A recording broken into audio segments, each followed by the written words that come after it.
The arena shook with the roar of 1,000 different voices. Creatures from across the galaxy filled the massive stadium, their eyes fixed on the center ring where death and glory met every day. The air smelled of alien sweat, strange foods, and something else. Fear. In the middle of the sandy floor stood a monster that had never lost a fight. Zekthul the Blade Singer was 8 feet tall with black scales that shined like metal. 4 powerful arms moved with deadly grace, each one strong enough to crush a human skull. 2 legs thick as tree trunks kept the creature steady as it moved around its latest victim. The victim was a crystal being from a distant star. Its body was made of living diamond, and it had come here thinking its hard skin would protect it. Now pieces of that crystal lay scattered across the arena floor. The creature's blue blood mixed with the sand, turning it purple. Zekthul held its weapon high. The sword was not made of normal metal. It came from the heart of a dying star, forged by masters who were now dead. The blade sang when it moved through the air, making a sound like beautiful music mixed with screams. Every alien in the crowd knew that sound meant death. The crystal being tried to stand up one more time.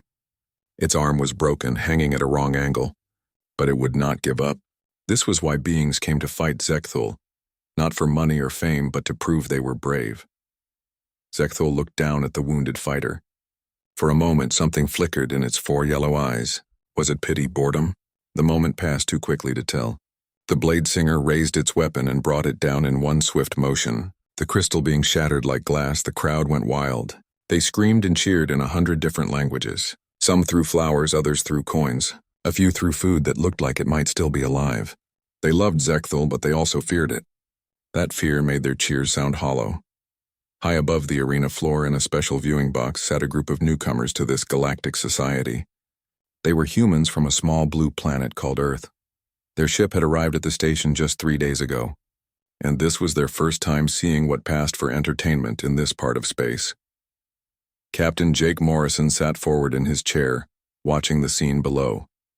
He was a tall man with brown hair and kind eyes that had seen too much war back on Earth. Next to him sat Lieutenant Amy Carter, a young woman with red hair who kept taking notes on everything she saw. Behind them were 3 more crew members from their ship, all trying to understand this strange new world they had discovered. "Is this what they call culture out here?" Amy whispered to Jake. She tried to keep her voice down, but several nearby aliens turned to look at her anyway. Jake did not answer right away. He was watching Zekthul, studying the way the creature moved. The Blade Singer was cleaning its weapon now, using a cloth that seemed to absorb the strange blood without getting dirty. But Jake noticed something the cheering crowd did not see. Zekthul's movements were perfect, like a machine built for killing. But there was something missing. When the creature looked up at the crowd, its eyes were empty. Not cruel or angry, just empty like a well that had run dry. "Captain Morrison," said a voice beside him. Jake turned to see their guide, an alien that looked like a walking tree with too many eyes. Its name was something Jake could not pronounce, so it told them to call it Branch. "You are honored to see the greatest warrior in known space. Zekthul has fought for 300 cycles without defeat. No being in the galaxy can match its skill." Jake nodded but said nothing. He had seen great warriors before, back in the Earth Wars. Some fought for their country, some for their family, some for things they believed in. All of them had fire in their eyes, even when they were tired or scared. Zekthul had no fire at all. Down in the arena, workers were cleaning up the remains of the crystal being. They worked fast because there would be another fight soon. There was always another fight. That was how things worked on Kethvar, the arena world. Fighters came from everywhere to test themselves against the best. Most of them died. The few who lived went home with stories that made them famous, but no one ever beat Zekthul. The Blade Singer walked to the center of the arena and raised its weapon again. The crowd grew quiet, waiting to hear what it would say. When Zekthul spoke, its voice carried to every corner of the massive stadium without any help from machines. "I am Zekthul the Blade Singer," it said. "I have tasted the blood of champions from 17 star systems. I have broken the weapons of the strongest and heard the last words of the bravest. Who among you thinks they can do what none have done before?" The aliens in the crowd looked around at each other, but no one moved. They had all seen what happened to those who fought the Blade Singer. Even the warrior races, the ones with natural weapons and armor thicker than metal, stayed in their seats. Jake kept watching Zekthul's face. The creature was strong, fast, and skilled beyond measure. Its weapon could cut through almost anything. Its armor was made from scales harder than diamond. But something was wrong with it, something that went deeper than the body. "Jake," Amy said quietly, "we should probably head back to the ship soon. The ambassador wants to meet with us about trade agreements." Jake nodded, but he did not get up. Something about this place, about the warrior standing in the center of it all, bothered him. He had fought in enough wars to recognize a fellow soldier, even one that looked like a monster. And what he saw in Zekthul was a soldier who had forgotten what they were fighting for. The blade singer was still waiting for a challenger, but the arena remained silent. After a few more minutes, Zekthul lowered its weapon and began to walk away. The crowd started to break up, disappointed that there would be no more fighting today. As the humans prepared to leave, Jake took one last look at the arena floor. Zekthul had stopped walking and was looking up at the viewing boxes. For just a moment, its 4 yellow eyes met Jake's brown ones across the distance. In that moment, Jake saw something he recognized. It was the same look he had seen in mirrors during the worst parts of the war. The look of someone who had won so many battles that they had lost themselves along the way. News traveled fast on the arena station. Within an hour, every alien on Kethvar knew that humans were watching the fights. Most had never seen a human before, and they were curious about these strange new creatures. The humans were smaller than most galactic species. They had no natural weapons like claws or spikes. Their skin was soft, not armored like proper warriors. They could not shoot energy from their bodies or change their shape. To most aliens, humans looked like children playing at being adults. In the station's central hub, groups of aliens gathered around screens showing pictures of the human ship. The vessel was simple compared to other galactic craft, just metal and basic technology. No energy shields that could stop a moon, no weapons that could crack a planet in half. "Look at them," laughed a creature that looked like a giant spider made of crystal. "They barely have spaceflight." "How did they even find us?" "I heard they still fight wars with metal bullets," said another alien. This one covered in blue fur with 6 arms. Metal bullets. Like primitives throwing rocks. A few aliens found the humans interesting rather than amusing. These were usually the older ones who had seen many species rise and fall over the centuries.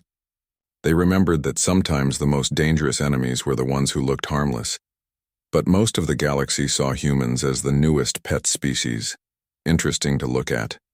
Maybe useful for simple tasks, but not worthy of respect. Jake Morrison heard some of these comments as he and his crew walked through the station corridors. His universal translator picked up most languages, though it sometimes got the tone wrong. He tried not to let the laughter bother him, but Amy Carter was getting angry. "Did you hear what that thing with tentacles said about us?" she asked, her face turning red. "It said we look like baby versions of real species." "Let it go, Amy," Jake said. "We're here to learn about them, not to fight with them."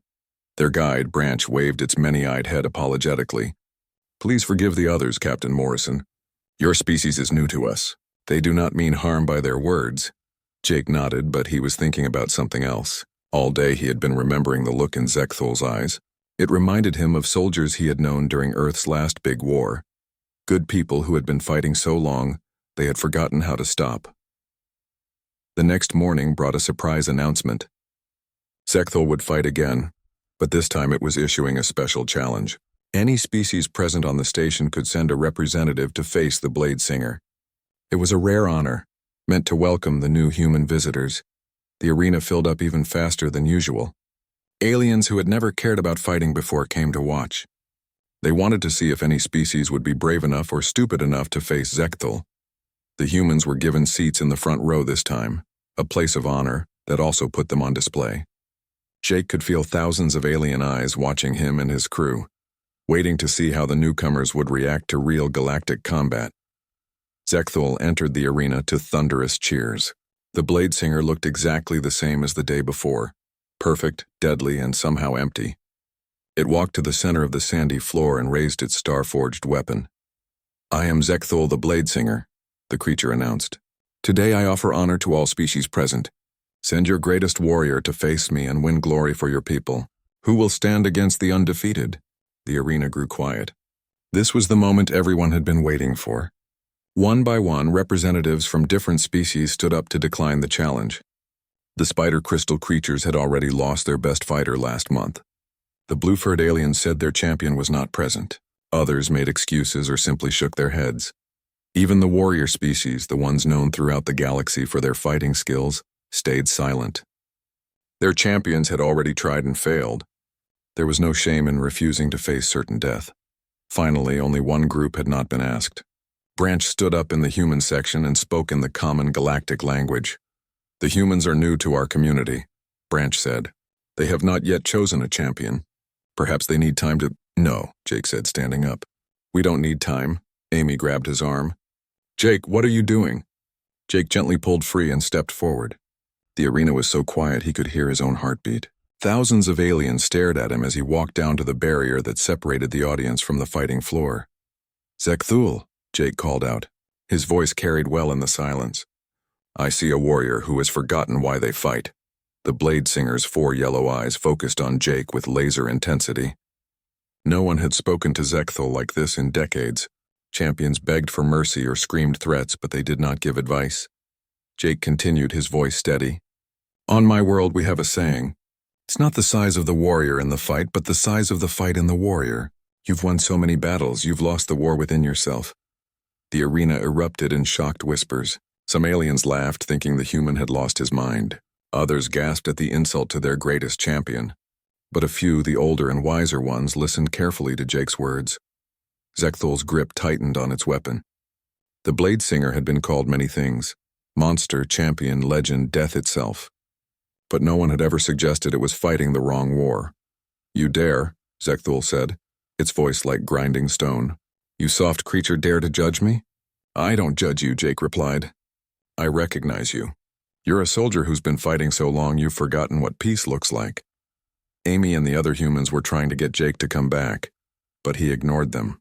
This was important in a way he could not fully explain. Looking at Zekthul was like looking into a dark mirror of what he might have become if the war on Earth had never ended.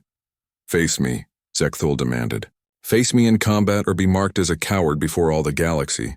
Jake nodded slowly. "I'll face you, but not to the death. We fight until one of us yields." The crowd exploded with laughter. A human challenging Zekthul was funny enough, but asking for mercy rules made it hilarious. Even some of the warrior species were chuckling at the soft human who wanted a gentle fight.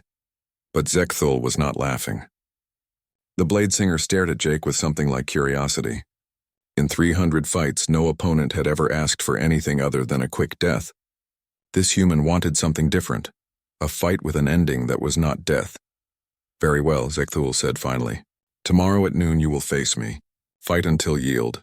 But know this, soft human, I have never yielded to anyone." As Jake walked back to his seat, Amy grabbed him again. "Have you lost your mind? That thing will kill you in seconds." Jake sat down, his heart still racing from what he had just done. "Maybe," he said, "but I don't think so. There's something broken in that creature, Amy. Maybe all it needs is someone who isn't afraid of it." Branch leaned over, all of its eyes wide with worry. "Captain Morrison, Zekthul has killed champions from species that are 10 times stronger than humans. Why would you do this?" Jake looked back at the arena, where Zekthul was still standing. The blade singer had not moved since accepting the challenge. It seemed to be thinking about something, which was strange. Zekthul never had to think about fights before. "Because sometimes," Jake said quietly, "the bravest thing you can do is show someone they don't have to be a monster anymore." The morning of the fight came too soon and not soon enough. Jake had spent the night in his quarters thinking about what he was about to do. Amy had tried to talk him out of it a dozen times. The other crew members offered to go in his place. Even Branch had suggested they could claim diplomatic immunity and leave the station, but Jake knew he had to do this. Not for glory or to prove humans were strong. He had to do it because he recognized something in Zekthul that reminded him of himself during the worst days of the Earth Wars. Jake put on his simple military uniform: gray pants, gray shirt, black boots. No armor, no special equipment. The only weapon he carried was a combat knife his grandfather had given him. The old man had carried it through 3 different wars on Earth and somehow survived them all. The knife was nothing special. Just steel and leather made by human hands in a human factory. Compared to Zekthul's star-forged blade, it looked like a toy. But it had been with Jake through every mission, every battle, every long night when he thought he might not see morning. Amy walked with him to the arena entrance. She had been quiet all morning, but now she grabbed his arm one last time. Jake, you don't have to prove anything to these aliens, she said. We all know you're brave. You don't have to die to show them. Jake smiled and patted her hand. I'm not planning to die, Amy. I'm planning to have a conversation. A conversation? With that monster? With that person, Jake corrected. Monsters aren't born, Amy. They're made. And sometimes, if you're lucky, they can be unmade too. The arena was packed beyond capacity. Word had spread across the station and beyond. Beings had come from other worlds just to see the human fight Zekthul. Most of them expected it to be over in seconds. They came to see how quickly the Blade Singer would end this strange challenge. Jake walked onto the sandy floor of the arena. The crowd noise was so loud it felt like standing inside a thunderstorm. Thousands of alien voices shouted in languages he had never heard. Some were cheering for Zekthul. Others were laughing at the human who thought he could fight a legend. Zekthul was already waiting in the center of the arena. The Blade Singer stood perfectly still, its forearms holding the star-forged weapon with casual ease. The creature's black scales caught the light from above, making it look like it was carved from dark metal. Jake stopped about 10 feet away. Up close, Zekthul was even more impressive. The alien was built like a living weapon, every muscle and scale designed for combat. But Jake forced himself to look past the physical threat and focus on those 4 yellow eyes. You came, Zekthul said. Its voice was loud enough to carry over the crowd noise. I thought you might change your mind when morning came. I said I would be here, Jake replied. Humans keep their promises. Even promises that will get them killed. Jake drew his grandfather's knife. The simple steel blade caught the arena lights, but it looked tiny and weak next to Zekthul's weapon. Especially those promises. The arena judge, a floating creature that looked like a jellyfish made of light, announced the rules. Fight until one yielded or could not continue. No outside weapons or help. Begin when the horn sounded. Jake took a deep breath and tried to remember everything he had learned about fighting. Not just the techniques they taught in military training, but the deeper truths he had discovered during real combat. Speed was not always better than timing. Strength was not always better than patience. And sometimes the best weapon was making your opponent think differently about the fight. The horn sounded. Zekthul moved with incredible speed. The star-forged blade came down in an arc that would have split Jake in half. But the human was not there anymore. He had rolled to the side at the last possible moment, coming up in a crouch several feet away. The crowd gasped. Most fights with Zekthul ended with that first strike. No one expected the human to survive even 5 seconds. Jake circled to his left, keeping his distance. Zekthul turned to follow him, the forearms adjusting their grip on the massive weapon. The Blade Singer's eyes showed mild surprise but no concern. One dodge meant nothing. Zekthul attacked again, this time with a sweeping horizontal cut. Jake ducked under it and stabbed upward with his knife, aiming for the gap between 2 scales on the alien's arm. The steel blade found its mark, drawing a thin line of purple blood. For a moment, the entire arena was silent. Then the noise exploded even louder than before. The undefeated Blade Singer was bleeding. It was just a scratch, but no one had made Zekthul bleed in over 50 fights. Zekthul looked down at the small wound with something like shock. You hurt me. I'm trying to help you, Jake said, backing away again. But first I have to get your attention. The Blade Singer's attacks became faster and more aggressive.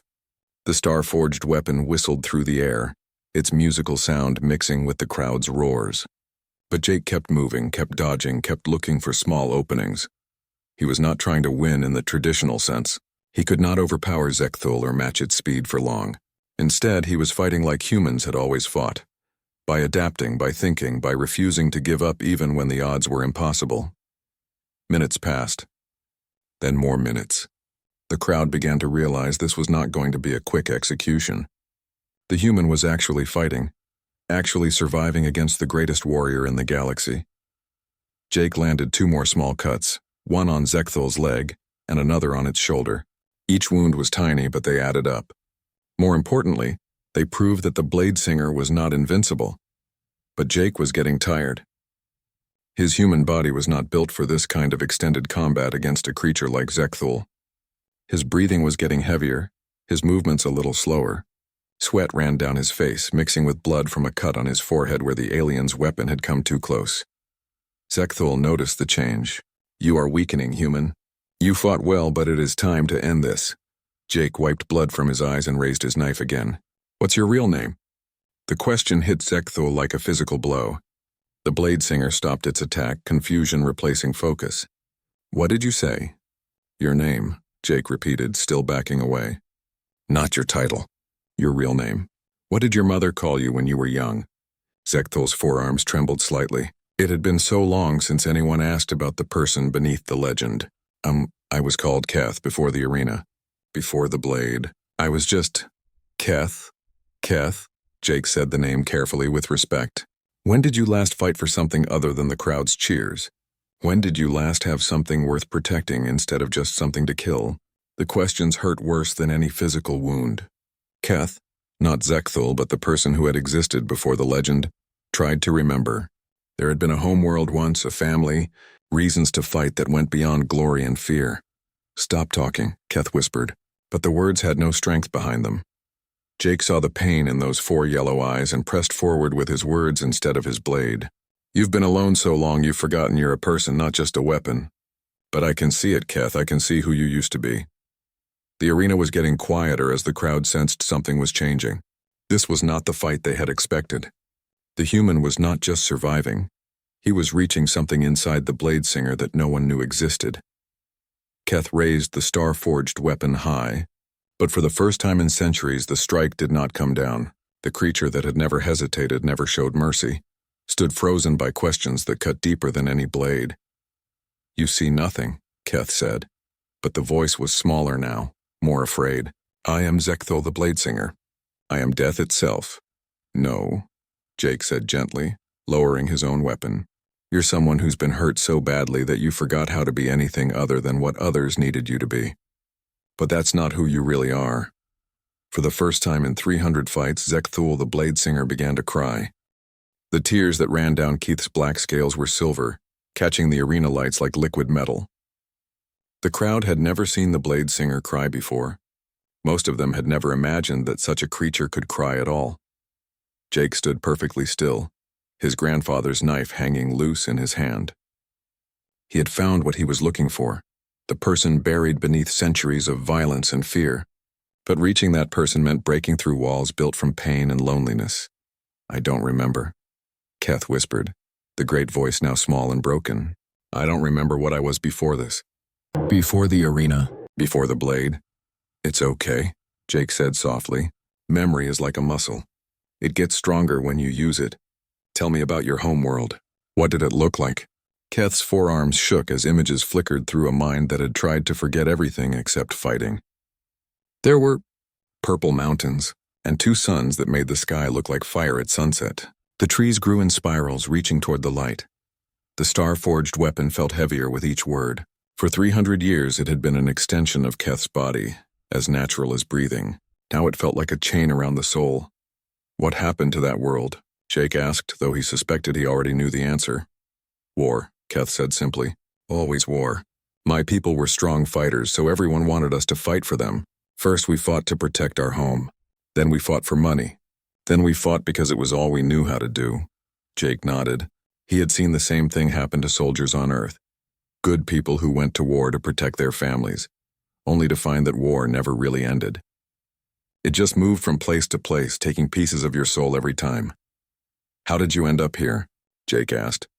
Keth's yellow eyes focused on something far away, seeing through time instead of space. I was the last of my people. Everyone else died in the wars or became something else. I came here because I didn't know where else to go. I thought if I became strong enough, famous enough, maybe I could bring them back somehow. But it didn't work. No. It just made me into something they wouldn't recognize, something they would fear. The crowd was getting restless. They had come to see a fight, not a conversation. Some aliens were shouting for the combat to continue. Others were confused by what they were witnessing. A few seemed to understand that something important was happening, even if they did not know what it was. Jake ignored the noise and kept his attention on Keth. This was the most important part. Getting someone to remember who they used to be was only the first step. The hard part was helping them decide who they wanted to become. Your people, Jake said. What would they want for you now? Keth's face twisted with pain. They would want me to be happy. To find peace. To have a family of my own. The alien's voice got even smaller. But I don't know how to be anything other than this. You can learn, Jake said. Learning is what makes us alive instead of just surviving. Keth looked down at the star-forged weapon, seeing it clearly for the first time in decades.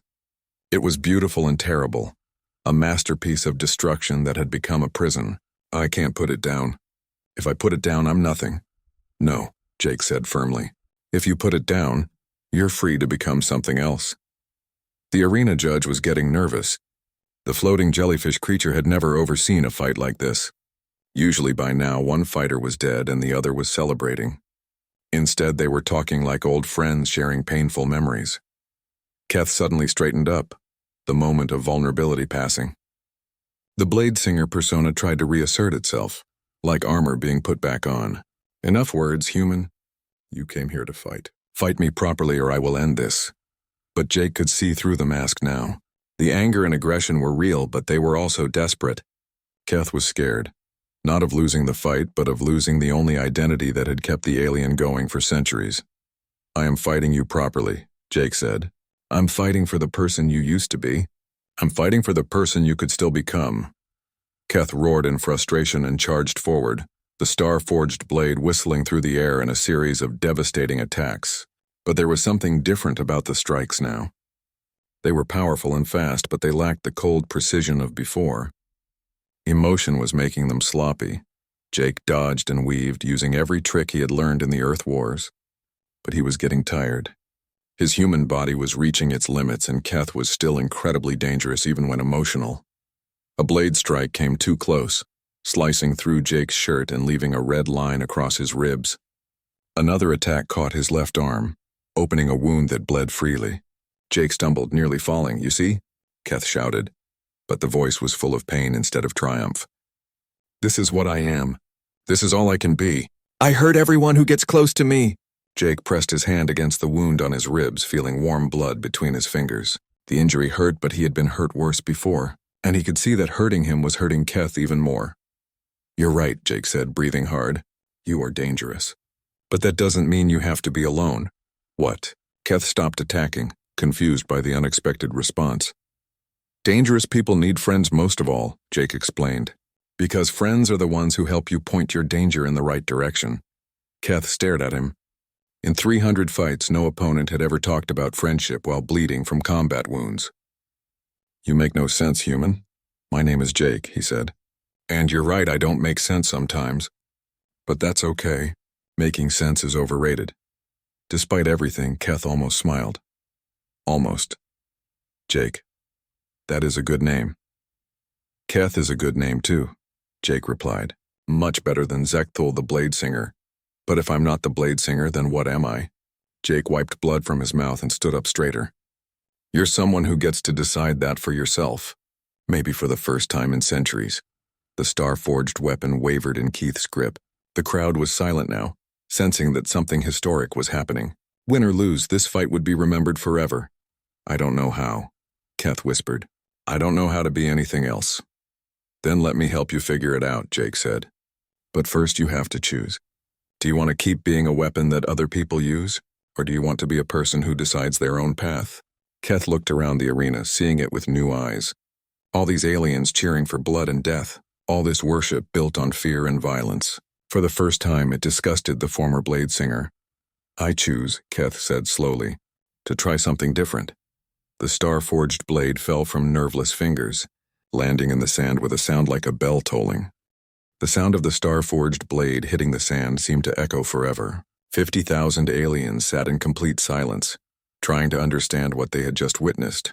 The undefeated champion had dropped their weapon. Not because they were forced to, but because they chose to. Jake walked slowly toward Keth, his knife still in his hand but pointing downward. The former Blade Singer stood perfectly still, forearms hanging loose at its sides. Without the weapon, Keth looked smaller somehow, more vulnerable.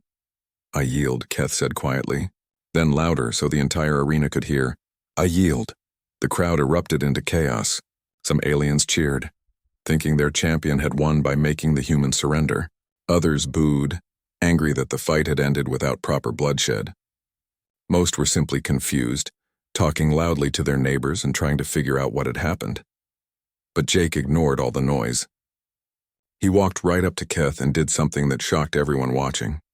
Instead of celebrating his victory or claiming the fallen weapon as a prize, he held out his hand. Keth stared at the offered hand for a long moment. On the aliens' homeworld before the wars, this gesture had meant friendship and respect. Jake was not treating Keth like a defeated enemy or a dangerous monster. He was treating the former Bladesinger like a person worth knowing. Keth reached out with one scaled hand and grasped Jake's smaller human fingers. The alien's grip was careful, mindful of how much stronger it was than the human. For the first time in centuries, Keth touched another being without causing pain. "Thank you," Keth whispered. The words meant only for Jake to hear. "Thank you for letting me help," Jake replied. The arena judge finally found its voice. The floating jellyfish announced that the human had won by submission, making Jake the official victor. But as the crowd's noise washed over them, both fighters knew that winning and losing did not matter anymore. Something more important had happened here. Over the next few days, the station buzzed with rumors and arguments. Some aliens claimed the fight had been fixed. Others said the Bladesinger had gone insane. A few wise beings suggested that maybe, just maybe, they had witnessed the birth of a new kind of strength. Keth stayed in simple quarters near the human ship, trying to figure out what to do next. The alien had spent so long being a weapon that basic decisions felt overwhelming. What to eat when food was about survival instead of fuel. What to do when time was not filled with training and fighting. Jake visited every day, sometimes bringing Amy or other crew members. They talked about small things, the weather on different worlds, what music sounded like to alien ears, how to play simple human games. Keth learned that friendship was built from tiny moments shared over time, not grand gestures of loyalty or fear. "What will you do now?" Amy asked one evening as they sat in the station's observation deck, watching stars move slowly past the windows. Keth was quiet for a long time, thinking. "I want to see my homeworld again. It's been so long I'm not even sure if anything is left there, but I need to know. Want some company?" Jake asked. Keth's four eyes widened with surprise. "You would come with me? Even though it might be dangerous?" "Especially because it might be dangerous," Jake said with a smile. "Besides, that's what friends do. They stick together." The word friends still felt strange to Keth, but in a good way. Like putting on comfortable clothes after wearing armor for too long. 2 weeks later, the human ship New Frontier left the arena station with an unexpected passenger. Keth had legally changed its name, dropping all the titles and fear names it had carried for centuries. Now it was simply Keth. No longer the Bladesinger, no longer a weapon, just a person trying to figure out who they wanted to become. The galaxy watched in amazement as news of the fight spread. Humans, the newest and seemingly weakest species, had done something no one thought possible. They had not conquered the greatest warrior through superior strength or technology. Instead, they had reminded that warrior how to be a person again. Some species began to look at humans differently. If these small, soft creatures could reach the heart of something like Zekthul, what else might they be capable of? A few governments sent quiet messages to Earth, asking about trade agreements and cultural exchanges. But most of the galaxy's attention focused on what Keth would do next. The former champion had been a symbol of strength, through fear for so long that its transformation shook the foundations of how many beings thought about power. Jake kept a personal log of their journey to Keth's homeworld. His final entry read, "We found the planet mostly empty but not dead." Keth spent 3 days visiting places from childhood memories, a school that was now ruins, a park where the spiral tree still grew, a house where a family had once lived and laughed. On the 3rd day, Keth asked if we could take some seeds from the spiral trees back to the ship. "I want to plant them somewhere new," the alien said. "Somewhere they can grow without war. I think that's what we really accomplished in that arena. We didn't defeat the galaxy's greatest warrior. We planted a seed in someone who had forgotten how to grow, and now Keth wants to plant seeds of their own. Amy asked me yesterday if I think what we did will change the galaxy. I told her I don't know about the whole galaxy, but it definitely changed one person. And sometimes changing one person is enough to start changing everything else. Keth has decided to stay with our crew for now. The alien wants to learn more about being human, Not becoming human, but understanding what makes us different from other species. I think it's because humans seem to be good at seeing people instead of just seeing what those people have done. We're heading back to Earth now. Keth wants to see our home world, to understand where humans come from. I'm curious to see what our people will think of our new friend. But I'm not worried. If there's one thing humans are good at, it's making room for one more person at the table. The universe is big and full of wonders we're just starting to discover. But the most wonderful thing we found wasn't a new planet or advanced technology. It was the reminder that no one, not even the most feared warrior in the galaxy, has to stay broken forever. Sometimes all it takes is someone willing to see past the monster to the person underneath. And sometimes that person just needs a friend to help them remember who they used to be, so they can decide who they want to become. As the new frontier jumped to faster-than-light speed, heading home to Earth, Keth sat in the observation lounge watching the stars stretch into lines of light. For the first time in centuries, the former blade singer was not afraid of what tomorrow might bring. Because for the first time in centuries, tomorrow was a choice instead of just another fight to survive. And in the quiet of the ship, surrounded by new friends who saw value in the person rather than fear in the legend, Keth began to remember what hope felt like.